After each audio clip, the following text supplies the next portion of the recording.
Merci Seigneur. Merci to pamboli mutu nyonso oyo azolanda biso. To pamboli ba oyo nyonso baza musika oyo baza kolanda émission oyo eza émission na bino la parole de TV. Toza kolobela kaka thème na biso ya mikolo oyo toza nango sur le sang de Jésus, l'arme offensive et l'arme défensive pour na bandimi. Défensive lelo tokolobelango, offensive tolobela kiango lisusu, mais lelo toza koloba pona tila na makila importance nango pe makambo nyonso soki olandi biso kolandango yo moko te zwa pe yango partager epai ya bato mosusu osabone opesi mpe bato mosusu basabone landa biso malamu okopambolama nzambe apambola yo mpona disponibilité nzambe abakisa ebele mpona ocroître na kati ya connaissance profonde na ye. Toza na verset moko tokokende rapidement tozotanga na Deutéronome chapitre 11 verset 29 ezoloba na biso que et lorsque l'Éternel ton Dieu t'aura fait entrer dans les pays dont tu vas prendre possession, tu prononceras la bénédiction sur la montagne de Garizim et la malédiction sur la montagne de Bal. Nde tozolobela likolo ya mapamboli pe bilakeli mabe. Nzamba ebisi Josué ayebisi alobi tango bokokota na kati na mboka oyo elaka okoloba maloba likolo ya ngomba ya Garizim, okoloba mapamboli, okotanga mapamboli, okosakola po okotatola likolo na ngomba mapamboli. E okokende na ngomba ya mibale, ngomba ya Ebal, okokende lisusu ko loba malédiction likolo na yango.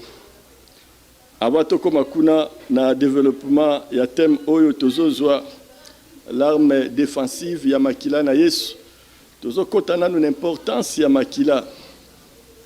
Bible ezoloba na biso na mokanda na Apocalypse Jean atalaki nani oyo akokaki kozwa buku pe kolongola bilembo oyo ezalaki na kati amonaki mutu te. Et Jean atalaki na lola, atali na mokili, atali pe na samabele mutu moko tamonanaki. Na sima ayaki koyoka mongongo tango abandi kolela, abandi koselamante moko tabimaki et aye koyoka mongongo nzamba azolobela ye voici l'agneau de Dieu qui ôte le péché du monde. Tango Jean azotala le lion de la tribu de Juda qui a prévalu yenda kolongo. Tango yazotala poata la lion ake komona agneau et agneau wana azalaki asanglaté mutuba kati makile ezo sopana. Yango wana ezolakisa biso ke makila na Yesu ebandi musala nango à partir na lola. Bible ezokende musika ezoloba na biso ke le sang de Jésus-Christ yango nde lola pa banda ekozela. Pona nini pona ba ustensile oyo nyonso ezalaki na kati na lola ebongaki ezala purifié par le sang. Oyo nyonso ezalaki kuna na lola ezala mutu ezala ba ange ezala betumbelo nyonso ezala kiti biloko nyonso il fallait ezala purifié par le sang de Jésus. Yoka importance à makila na lola bazozela makila epetola biloko nyonso biso na sena moy yo lelo mondima lelo ozo négliger makila et au côté de l'église o bazoyebisa yo boya makila kobela makila na Yesu te eza passe ososola yo moko oyeba église wana eza église ndenge nini l'église côté belé ya antichrist bayebi ke makila na Yesu ezosala ba dégâts na kati na misala na bango ya mabe na kati na butu ezosala bango mabe bazoboya bandimi basambela makila bazoboya bandimi ba invoquer makila na Yesu bazoboya kutu na Sainte Seine balingi yango te. Mais biso tozoyebisa yo kangama na makila na Yesu eza arme offensive, arme défensive pour na tina na bakroyant. Awa makila na Yesu na kati na lola Bible le bezo pesa sérénité. Ils ont la sérénité. La sérénité, c'est-à-dire il n'y a rien de désordre.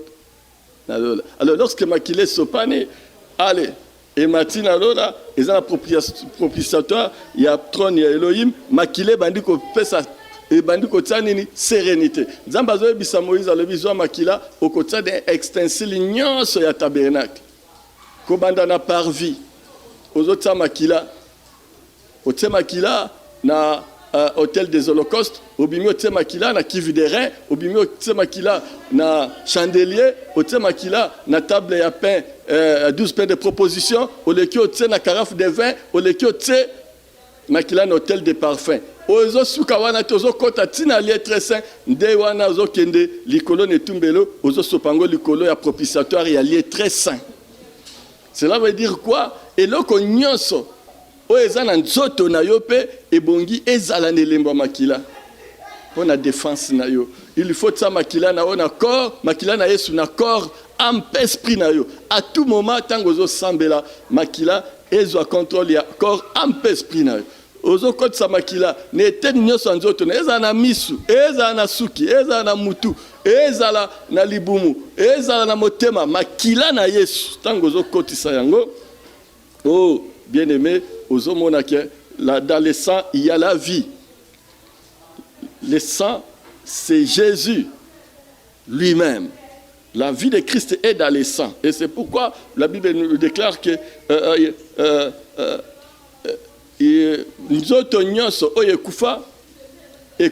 l'esprit de celui qui a ressuscité Jésus-Christ d'entre les morts ressuscitera aussi tous les corps mortels. Alors lorsque c'est le Saint-Esprit, c'est l'Esprit de Christ. Alors tango zo tango n'habiter dans autres et à la place malade ezalaki okomona malade wana elongwe. Pourquoi? Puisque la makila ezana vie. Makila est en puissance, makila est en puissance à résurrection, makila est en puissance où il s'habite de nous surtout en sotonayo. Et c'est pourquoi le sang de Jésus a une sérénité na katina lola a nazo tatola pe nazo déclarer na vie na yo mutozo landanga sérénité kota. Ce qui vit nous ezala qui sérénité. Nazo senga makila na Yesu et sa sérénité na kata vie na yo, na kata libota na yo, na mboka na biso Congo, sérénité kota. Dans la makila, dans le monde entier. Sérénité quand on a la makila dans le nom de Jésus. Tozo longba, tozaki na lola, tokiti, na jardin d'Éden. Tolobela kiango susu, mikolo uti koleka, bolanda ki ba o balanda ki biso, boyoka ki tolobaki ke Ada asumuki, Ève na Ada Nzambe abomi asopi makila na jardin d'Éden. Abomi moi na pate alatisi bango bilamba nezaki poso ya nyama, c'est-à-dire ba lataki makila pona couverture ya masumu na bango makila ya mibale eko sopana kuna na kati ya Golgotha na jardin d'Éden. C'est Jésus-Christ de la croix de oyo wana t'expliquaki que yende makila oyo sopana ki lisusu na jardin d'Éden. Et à cette époque-là nano ya quitté kolata masumu nangana yo ezalaki couverture. Alors tangu sikoyo makila ezipi bango nzamba limbisi bango nanu te mazipa kikaka makila et condamnation ekotaki. Moi si voilà oko nyokama tango kobota yo mobali pona kolia il faut sier ya frona yo makamno. Or pas à l'époque ezalaki ceux qui muta ofwa na kata jardin de dans basumu kite ozana nzalo ko belela kaka manga yaka mange kolongweza ezana ngo musika da 10 km ekoluka kaka yo parole na yo pamba e kokai kolongole loko musika peye olie na yo ezaki na facilité mais masumu esali ke facilité wana longba toza susu tokomi pona kolia il faut souffrir pona kobika il faut souffrir il faut lukabakisi il faut ça makambe. Oh ce n'était pas ainsi au commencement. la Bible déclare que Nzamba latisaki bango, tango alatisi bango, et puis esili azwi na nzete oyo ezalaki nzete na bomo atie les deux chérubins bazali ko pepa mipanga de façon que mutu moko te aya lia lisusu mbuma na bomo na nzela na makila na Yesu bazipamaki toye kolongwa wana tokiti mbangu na mokolo na Noé mbula ebeti Noé ayebisi bato alobi boya tosala bwato nzamba alingi aboma mokili masumu eleki bato baboyi na bango lokola lelo okomona bato ebele ntango ozoteya sango malamu alingi na ye te amwa lokola pendant ke nzambe eleki akeli mutu na jardin d'Eden asalaki mutu te mpo ase dépendre na ye moko nzamba akeli yo nanga mpo todépendre na ye et c'est pourquoi toza na baéchec ebele na kati ya bavie na kati ya baprojet baactivité mpo na nini mpo tolingi biso moko tomikamba komikamba yo moko te komikamba yo moko te luka nzambe wana akela yo aleka liboso yo lande na nsima et vie chrétienne oyo toza nango soki yo leki liboso oéchoué nzambe aza na posa obelelaka ye à tout moment azala nde liboso ya kamba yo boya kosambela boya tosala bwato boya mbule kobeta batu bakokufa boya batu baboyi balobi papa oyo aventurier pasteur oyo apôtre oyo babengi Noé aventurier tokoya te molangu toyebi amela ane masanga Noé amesani na masanga alongwa wana alobi nzambe arevele nga boya batu baboyi et na nsima mbula ntango eyaki kobeta ale tourment ekotaki koshima bato bakomi koluka place ya kodusola bazwaki te et pasi ekotaki bato ebele bakufaki Noé ye seulement na bana na ye na famille na ye nde babikisamaki me na yango na nsima na bango kozala détruit na sur les mots Ararat Noé afandaki te azwaki atiaki betumbelo abomi nyama asopi lisusu makila kuna pe lisusu makila esopanaki mais cette fois-là ezalaki pour la restauration ya terre nzambe abimisi arc-en-ciel à travers libonza ya Noé kolela ya Noé makila tango ezosopana arc-en-ciel azobima pour la protection nzambe asali déclaration lobina ko bomaka lisusu mokili te à partir ya makila Noé asopaki likolo ya mont Ararat yango nazoyebisa yo tango zobela maskila na Yesu na yebisi yo ke oyo ezalaki habitude oyo bandaye kosala yo bamaladi oyo bandaye koya na baperiode wana bapasi oyo bandaye koyelo na baperiode wana bacomplication ya vie nyonso etelemaka ata soki nini Bible lobi quand je verrai le sang je passerai par dessus et loko amabe koyela yo te ça c'est la protection le sang de Jésus l'arme oyo eza ko protéger biso arme oyo ezali défensive et koko telemisa nyonso et arc-en-ciel ebimi nzambe alobi je restaure la terre yango nazo senga yo lelo nazo déclarer na kati ya vie na yo na puissance ya makila na Yesu vie na yo ezala restaurer nayebi ke ozala batourme ebele nayebi ke ozala bapasi ebele mais oyo wana esopanaki na sur le mont Ararat ezalaki makila ya nyama mais lelo tozolobela makila ya nzambe oyo alola vino ezala restauré aussi longtemps que ozolanda biso aussi longtemps que okobelela makila na Yesu lokola arme offensive et défensive ya vie na yo yeba ke vino efezala restauré Satan alinga te la Bible déclare na mokanda ya Zacharie ke oyo nyonso azoya na kokota na alliance ya makila ya azozwa oyo aperdra doublement yango nazo déclarer restauration double na kati ya vie na yo yamba restauration wana bisiko za ezaloza na pays nini ezaloza wapi ozolanda biso restauration est comme double lelo mapasa ya restauration na kati ya vie na yo oyo perdra zango doublement so perdra ki mutuka moko zozwa mibale lupango moko zozwa de c'est ce que déclare la Bible zaba pambolo pozolanda biso ko kangango yo moko te s'abonner partager pena batumusu pe kende bokende partout parole oyo etambola bo pambolama po nzambe aza na kati ya liloba aza liloba aza côté mosusu te bakoko pesa babiloko ebele kosunga na eloko moko te mais soki oyoki parole ndo zwi lisungi yango nazosenga nzambe apelisa moto oza na posa koyokaka parole mingi na kati ya vi na yo makila na yesu esukola yo epeso posa ya kolanda parole tolongwe na mo Ararat tozokende moko na Morija kuna tozokuta makila mosusu ezosopana kuna nzambe ayebisi Abraham zwa mwana na yo alekabela ngai ba makila nyonso te ezosopana oyo ezalaki nango kaka ba préfiguration ya makila na yesu ekokai kosopana mokolo moko na Golgotha me yango tozotambola mwa moke na kati ya Biblia tolongwe na Ararat toke sikoyo na kati ya ngomba ya Morija lere bakomaki na ngomba Morija Abraham po akoma na ngomba na salaki 3 jours elingi kolobaki yesu pe na se na malita asali 3 jours de façon que biso to bikisama ye pasalaki 3 jours de façon que lisekwa ya Isaac est préfiguré lisekwa ya Yesu Masia et tango akomi likolo ya ngomba ale azumbeli akangi mwana alingi aboma mwana bibelobi namoni yo Abraham namoni motemano namoni bolingono namoni foi na yo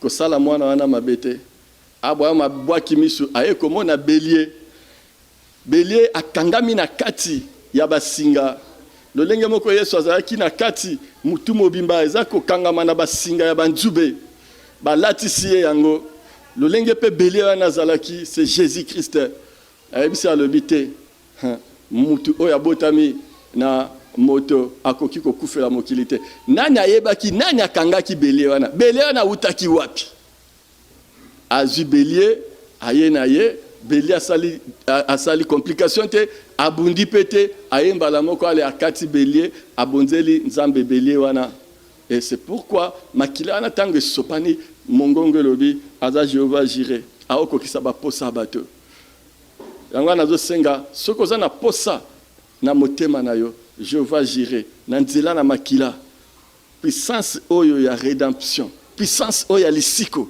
oyo yaki kosikola Isaac likolo na ngomba oyo ya Morija puissance wana pe kita na kati ya vi na yo o vivre makamba sacrifice ezala lisusu te na kati ya bombo elo na kati ya libota na bino sacrifice elongwa Yesu azwa bisika ya sacrifice wana bino bato bozokufisa bato bozokufisa bana age moko bobana bazokufa age moko boyeba mikolo bazokufa bokomaka na 90 ans 100 ans 80 ans nazoloba sacrifice longwa na libota na bino dans le nom de Jésus kande na oloba boy yeba ke sacrifice toza na ngwe zalaka moko makila o ese sopane ese kokeza ya Yesu ekanga masolo ya mutu mususu te na kati ya libota na yo esopana lisusu te za na libumuno ezala wapi makila mutu mususu te. Et il faut être tellement dans le nom de Jésus. Tango zolandanga, tozokoba, tolongwe na Morija, tokitimba la moko, tokie sikoyo, nangomba, o tozobenga Garizim. Na mgomba ya Garizim o toutaye kotanga, tozolo belango, Josué, tango bozo kota, ale banda ko sala ba déclaration, ya bénédiction, likolo nangomba, Josué azozwa, azui libanga ya munene atie likolo na ngomba azui atie chaud ya pembe atie peinture ya pembe alabandi kokoma bénédiction Israël yoko pambolama Israël yoko kende liboso oya kotelemelo ko lala kao alobi ba pambolie bele sili ndenge Bible lobaki okokende pe na ngomba ya Ebal okoloba sikoyo bilakeli mabe Israël a pamboli Israël. Mais si que Josué l'a raison qui est de niveau, il y a Ngomba, il y a Ebal, abandi malédiction. Au comment na kabola mouté, on est à l'église des nations. On est à Israël, à Pamboli Israël, église. Oyo Eli, Yanzambe, mais si que comme nabiso église des nations na Ebal, abandi siko kokoma, alobi yo nation. Bozalaki na nzambe te bozalaki na etumbelo te bozalaki na eloko moko te bondosala nzambe okolakela mamabe okobota na passe okolia na passe okozeloko moko te malédiction ebele likolo ya ngomba ya Ebal alinga telema akende boyo ka munzamba yebisi ezonga na yebisa ki ote ki olakela bango mabe otika bango bongo jamais zonga lisusu kaka likola libanga ale zwa sikoyo dolenge aussi siko koma malédiction wana ale kede ko luka mwa na pate aye na mwa na pate abinzambe na sa ni abie kata mwa na pate wana mutu Jésus azwi mwa na pate kati mutu ale zwa makila banda ko sopa bisiko komaki ba malédiction wana nyos Jésus a telemi azwi likola libanga wana komaki ba malédiction abandi ko sopa makila asopi makila tislega silisi atala libanga bo makila ebomi ba malédiction nyoso. Oh, gloire à Dieu. Malédiction nini na kati ya vie na yo koki ko telema. Yango wana Paul tango aye koloba, il a effacé l'acte de l'ordonnance nous condamner. Ordonnance oyo bande ko condamner biso eza ordonnance à Josué. Likolo ya ngomba ya ebal. Yango nde condamna kangana yo biso batu église des nations. Tozala ki condamné na ordonnance wana. Mais nsamba sali ke moi makila moi na pate ezipa yango. Oh Paul a tellement le bio, l'acte de l'ordonnance nous condamner a été effacé. Il a effacé cet acte-là. Nakata vina yo, monde nini ba condamna yo. Eza na samai, ozali condamné. Makila na yesu effacé yango. Soki o ya mwana na pate effacé yango na ngomba ya ebal. E bongo ya yesu masia nakata vina yo. Eko sala ndenge nini. Yango nazo déclarer, o nyoso ba koma, kombo na yo na banganga. Eza l'effacé na makila na yesu. O nyoso ba koma na sena mai ba memi kombo na yo kombo abana na yo ba memi na samai ba memi na bazamba na batubanda kwa na bango mike ba memi na océan ba mema bisika nyoso ba sali ba déclaration mabe dans le nom de Jésus-Christ de Nazareth nazolo bana yo que ezala effacé ko bangelo côté tango ezozala effacé na moto ezolanda ezotumba yango puisque dans le sang il y a le Saint-Esprit. Et dans le Saint-Esprit, il y a les faits et la vie. Nzamba Pambolayo, il a effacé l'acte dont l'ordonnance nous condamnait à Ebal. Tokiti na Ebal, tokembala moko na Gesteman, kuna tokyo mona makambu mususu. Ye moko komi pene pene, abio yawe Nzambe langa na kokokate longola kopo oyo. Ya lobi akomi ayoki pasi ayoki mawa tango amoni pasi oyo alobi longola kopo oyo mais à volonté na ngate mais à volonté na yo Nzambe Nzambe wana lola tango azo sambela Yesu azo sambela zo bisa Nzambe ki alongola kopo Bible ezoloba ke azo toka mutokine ezo koma makila maya misu pe makila ezo tanga lokola ba grimo lokola ba bombe yango nazo ebisa oke awa maya misu oyo to motoki na Yesu ezo kite ezo tangeza ba bombe eleki satade o bozo kana risilelo eleki ba bombe nyoso chimique atomique o nyoso mutagosa makila na Yesu soki ezo kita na monde à ténèbres ezo panza nyoso na kati occultisme ezo bebisa eza ba bombe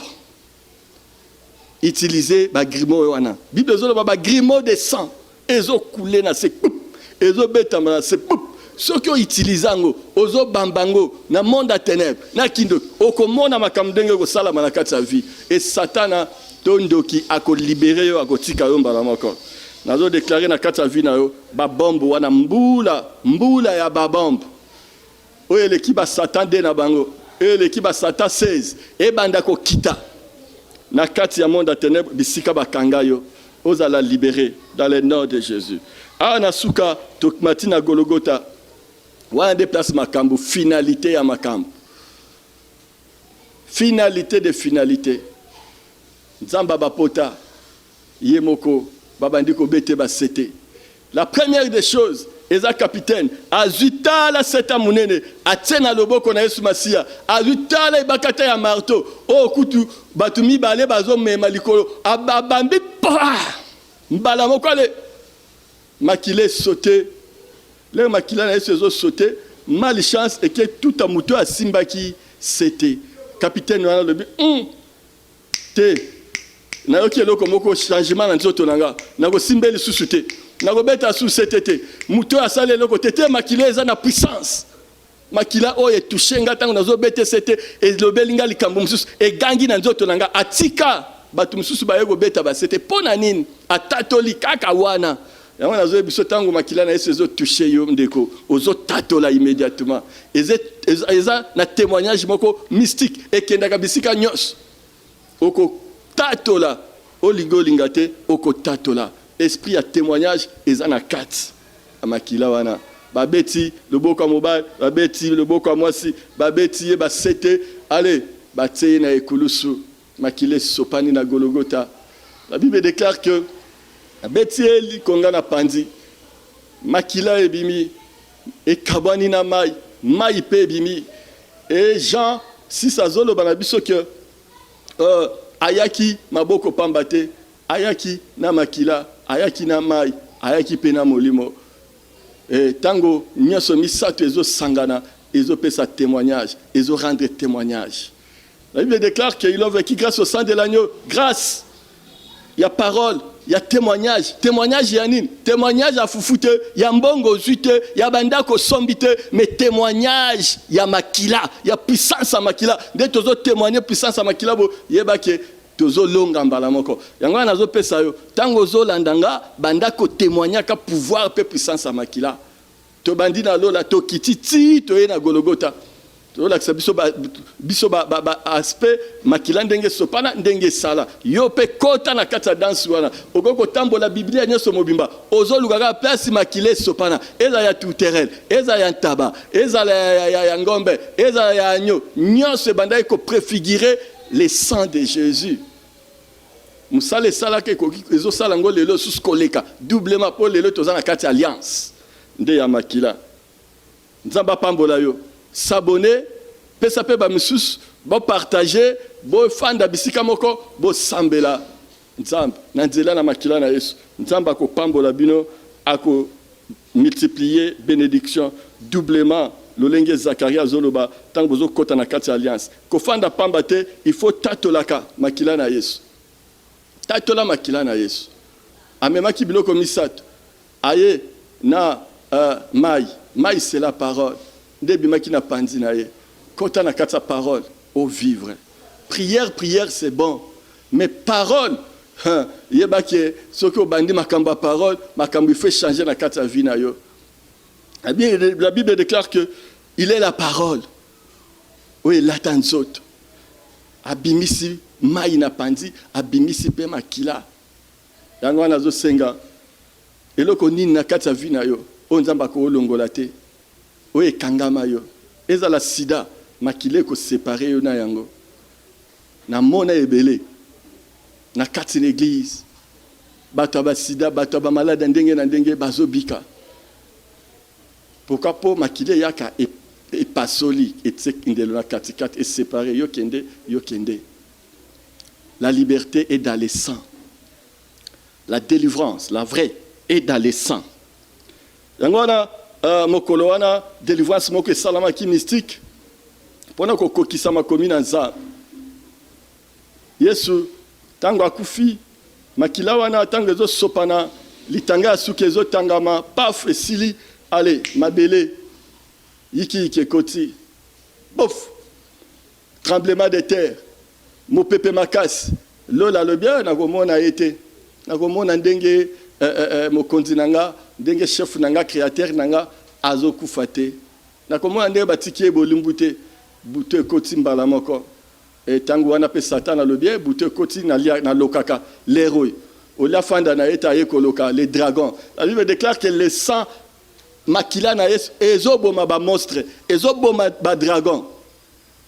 Et c'est pourquoi nazo bisayo ezalozana bitumba ndenge nini fanda na arme oya makila okomona bilembo pe bikamse ezala dragon ezala monstre papa moko na banda ko yeba te nazo sola naye na mwa tembe kaka mukebo na mona abimiselinga moto wa oh na kamu na bi moto makasi bo na esquiver moto eleki azai papa lupango nanga oh papa aza terrible na yeba kite na butu na mona kaka tala nini milipat ya munena zo yo Pour koti na lokola koti nga na nzoto nga na bina kombo na Yesu ba na 100,000 pates vous 1000 pates abimi na bi na tongo nango ba bimbe nga bi mwana yo ezala satana kitia kokoka yote pona nini aza dragon aza na kisi na dragon aza chef na suka na wana yeko yeba chef kuna na bandundu musika. Mais avec le sang de Jésus, dragon wana lala kao. Bamami wata bazo lala kao na makila na Yesu. Ko bangelo ko moko te telema. Ozana nzambe o azana bomo. Loko azana bomo yopo ko zana bomo. Na ba difficulté nyonso okomona ya minene. Dragon ko telemate, les serpents tortueux, Léviathan à côté les maté. Ezabalobi monstre à côté les maté. Oh, aza merveilleux nzambe wana. Elamba na tempele yeko pasuka ko banda likolo tina se po yomo koko takana présence en nzambe. Na ba kamo mikolo nyoso. Toza bana idi na bala tangisa biso. Ki okoti na kati église beta mabolongo eloko liboso ko uti partout zo uta beta mabolongo na yo. Et puis Nzambe na présence na yo. Puisque la Bible va approcher vous au trône de grâce pour obtenir miséricorde. Mawa na yonde, mawa ya miracle, mawa oe salaka ya koka. E banda wana miteme pela moto. Tozaba na mike na kati ya bekodim, na kati ya bakoral, na papa wana miteme se pela moto. Moi to tika ye zate. Moi to tika Nzambe zate. Tokoli na Nzambe wana. Na mokanda ya 1 Pierre, chapitre 2, verset 3. Ezolo balabisonine. Bino ba obo sebo goûter. Nzambe wana. Bo kimate, bo poussa na pembeni na ye. Na biso goûter musuni wana. Goûter makila na Yesu. Okoyoka elengi nango. Tango komelango. Tango koyoka parole. Okoyoka elengi nango. Pierre alobi bo kimate, bo poussa na pembeni. Ngana koko kimate. Po na se na guta. Na guta la temisa ki mama moko na baba na yebisa la bitala na tolo na yo nazomona batie réservoir wana eza ya makila bakila na bandoki batsango na pesi orde banda ko bima mama moni maseki akie na ndaka fanda wa posa ko sanda abandi ko sanza makila asanza makila une semaine aye papa esilite na tala etikali ndambo azonge asanza ngo lisusu tango esili na yebisa ki na ndako ki fanda makila esili ko banda lelo ozasu réservoir. Yabando quitté. Voilà. A komi pe l'église, a komi pe lokola guta kiango, abi na oya okufa, akangami pe na nzambe mbala moko. Qu'est-ce qui se passe dans la vie? Makilande fungola kamiso. Nazana pasteur nangai. Pasteur Jean-Paul Njate ayebisanga boye na la voix na la joie du ciel. Aloba langa lobi makilande. Tozane kuna na bazamba na ba province ebisikabi ndeko makila butu na wezala ka makila ozo beta mabolongo zo belela makila na soko mona ndenge ni satana ko pakata. Nous avons expérimenté cela ba 7 heures d'étage avec les sang tozo mona bandoki bazo kweya na bandaki ko kanga bandoki na maboko ndoki azo le kanae kaka na kombo makila na Yesu doka kitida kangie na maboko. Pourquoi azana pouvoir été o ezana katsa makile lekiye. Eza katsa makile lekiye. Pasteur Nindu Kaza di shérif a ebisanga lobi abi sacrifice mususu ekozate ko banga nono mokilo ko banga ndokite ko banga magicien pour sacrifice ezaka ya Jésus. Makila sa sope se koka ya yo makile ko sala mokili nini. Ko bangelo ko mokote. Yango moto banga kate. Tozo kende osakani na tindi makila. Makile koma lokwa par choc nanga. Nazo tambola naza mutuka na kati na vie tozo tambola. Ndeko langa loko ozo tambo na sena moy misudeza na Golgotha ozoma makila na Yesu ezo na maboko ezo sangana nyoso na poitrine na oya tole ezo sangana oya makolo esa liziba soki ozo tambo la bongo na vino ozo talela Yesu otala ne kulus ozo longa poto oza na voyage o kotalela mutute eza ba fingi yo ki otula yo continue eza ba fingi yo ko botaka te continue eza ba fingi yo ko zanga mbongo continue eza yo talaka ke kulus ko kipe gauche droite te bako distraire yo poto za na voyage yo tale kulusu na Yesu bisika nini ezoken na yo tozokene na lola yo zokende tala ka mpandi otali ba distraire yo okimi pe église pona distraction wana tango courir zoya ba série zo salama kuna église bandi ozokima église ozokena ko tala série wana za distraction yo kende na église tala na Golgotha poto za na voyage mikolone za ya kotanga chaque jour qui passe ozotsa pa moko vers l'éternité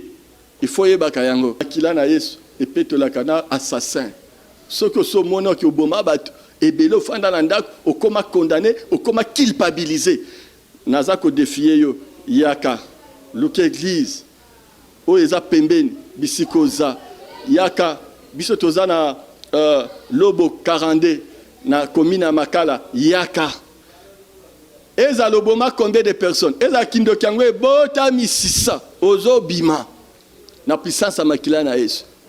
La Bible déclare que les saints, voici l'agneau de Dieu qui ôte le péché du monde. Et cette rédemption oyo ezali universelle. C'est-à-dire, ils ont qui pété, n'a pas masum, n'a pas ndoki, n'a pas magicien, n'a pas féticheur, n'a pas malade, n'a pas bandumba, n'a pas mutunyoso, yaka, liboso na nzambe. Nzambe wana nzamba mawa akobiki sayo. Koyate koye komekate, oyende komi pesa epana, komi tike epana. Peut-être à restaurer yo, peut-être à biki sayo. Nzamba lola, asopa makila na pona yo, utilise ce sang. Makila wana ezala na vie na yo, opambolama. Utilisez makila wana, makila na Yesu. Eleki nyonso na kata vie. Eza arme oyo, soki ozotatola yango, okomona bilembo pe bikam seleza ko bila yo. Vite aux alango, arc-en-ciel. Tango bimaki na ngomba ya Ararat, arc-en-ciel avec les 7 couleurs. Tango zobe la makila zo produire arc-en-ciel wana. Oyo vignoso. Joseph Amona, makambu nyonso. Eskomela ye na kata vie à travers abi oya lata kakaka oyo zaki na 7 couleurs. Makila na Yesu. Eko changer bomo ina yo. Eko mema yo musika. Et comme à tremplin na yo. Tango la nazo déclaré makile comme à pare-choc à vie na yo. Tango zo tambola o nyoso mabeko ya etutana na pare-choc à makila. Gilet par balle na kati ya vie na yo eza makila na Yesu. Makila na Yesu comme à gilet par balle na yo. Basoda bakoyo kolata nazo mona na Ukraine le bazo bunda bitumba bana bango basangani bazo luka batono babiloko ebele basali ba gilet par balle bazo tonga ba olata sabat po masase kota wana nzoto te mais ya biso bandimi eza makila na Yesu. La défensive, arme défensive. Eza anatolo na yo, eza na mukongolo na mutu na yo na makolo, lata makila na Yesu. Makila wana eko protéger yo contre batak nyoso tu ya Satana. Yango wana Bible zolo bala biso ki makile zo ganga mala e ganga kama be na ngomba ya Ebal mentamba boma yango etanga sisi ko boma yango allez comment lisusu et comme sikoyo bénédiction a changé nzambo a changé ka écriture a changé ki écriture ya malédiction comme bénédiction a changé pe na kata vie na nzamba pambola yo mutolandinga lelo to komi na suka. Ezali la parole est Dieu. Mumbu nabino, pasteur Félicien Chité, na la parole est Dieu TV. Émission Eza Sozo. Sozo lingi koloba spécial Sozo lingi koloba la guérison, la délivrance, la bénédiction. Nyonso ensemble. Oh Yesu koya nango na kata vune Eza Sozo. Yango nazo senga ke tango yokinga s'abonner. Tango yokinga pesa pe ba misusu ba vie et comme ebele. O participer pena évangile o kabayango o panzayango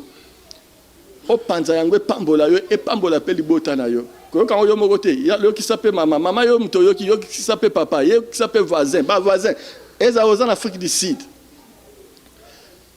eza lozana na Angola eza lozawa boilanda yango eza ozana France da Belgique na monde entier bolanda bo pambola ma to comme na tango ya suka biso nyonso tozo kimela na kata parole de Dieu po ete yangonde likonzi ya bomo ina biso nzamba pambola yo mutolandinga la parole de Dieu TV eza chaîne na bino bo s'abonner massivement bo landa ka biso bikolo nyonso yo mutu nalingi na sambela pona yo mutolandinga yo mutondimeli nanu Yesu te nazo sambela pe pona yo mutozobela nazo sambela pe pona yo. Père Céleste to pambolio to ye na bandeko nyonso oyo baza kolanda biso o balandi biso na mokola lelo pambola moko na moko ba o nanu bandimite o nanu ba bongoli mitema te nzamba lola toucher motema na bango toucher mitema ya moko na moko o sukola bango na makila bayamba yo lokola mokonzi pe mobikisi na bango batika banzela mabe bakisi kindumba maji biloko nyonso babwaka bayande epai na yo nzambe alola bakota na kati ya makila na yo makila esukola bango eprotege bango oyo nyonso bazobela otie loboko place ozobela bisika oza Père Céleste loboko oyo atie bisika azobela ntango azolongola yango abikisama na kati na motema na ye puissance ya lisekwa na yo ekota puissance ya lisiko ekota etonda na kati ya motema na kombo na Yesu Kristo Nazareth oyo atelemaka ta telema ezaza na mbeto hôpital atambola atelema atambola tatola yo oyo aza na nzoto ya bolembu makasi ekota oyo ayoka kata yoka oyo amona kata amona dans le nom de Jésus kolo to tatola munene na yo o nyonso azolanda émission atatola monene na yo lipata na yo ezipa bango lipata na nkembo ezipa bango likondi na moto na yo ekoma retraite na bango po ete oza ensemble na ye na bango na kati ya loboko na mobali bafanda na loboko na mobali na pota oyo eza loboko ya mobali ekoma refuge na bango nzamba bapota kobosa na biso te kobosa na bango te oyo nyonso baza mosika osunga bango dans le nom de Jésus cameraman na biso kobosa na ete sunga ye na libota na ye mobimba opambola peye dans le nom de Jésus-Christ de Nazareth